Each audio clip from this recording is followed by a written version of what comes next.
আমার নবী যেদিন এই দেশ থেকে বিদায় হয়ে যাবে, আমার আল্লাহ জিবরাইলকে দিয়ে প্রস্তাব পাঠাইছিলেন, ও জিবরাইল, আমার বন্ধুর কানে খবর দাও, আমার বন্ধু এই দেশের মাটিতে থাকতে পারবে না, আমার বন্ধু এই রক্ত মাখা জমিনের মধ্যে রাখবো না, আমার বন্ধুর দেহ আমার আরশের ডাইন পাশে দাফন করব।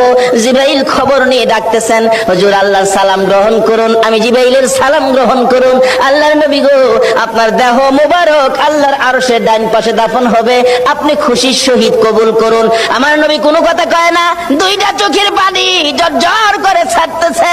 জিবরাইল বলেন, ইয়া রাসূলুল্লাহ, এত সুন্দর প্রস্তাব নিয়ে আসলাম, কোনো কথা কন না, খালি কাঁদেন কেন জানতে চাই।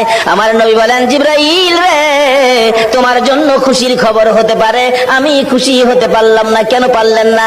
রে জিবরাইল, আমার দাফন আল্লাহর আরশের ডান পাশে হবে, আমি জানতে চাই আমার গুনাহগার উম্মতের দাফন কই হবে রে? জিবরাইল বলেন, আপনার উম্মতের দাফন এই জমিনের মধ্যে হবে। আমার নবীর কান্না আরো বেড়ে গেছে। জিবরাইল, না না, সইতে পারি না, আমি আর সে থাকবো আর আমার উম্মতেরা এই জমিনে থাকবে, আমার মন মানে না, প্রস্তাব আমি রাখবো না, আমার পক্ষ থেকে একটা প্রস্তাব আমার প্রভুর দরবারে তুলে ধরো।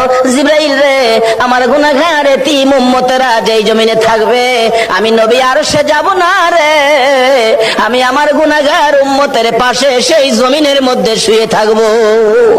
আরে দয়ালো নবী, প্রেমের ছবি আর আসবে না জগতে, আমার দয়ালো নবী, প্রেমের ছবি আর আসবে না।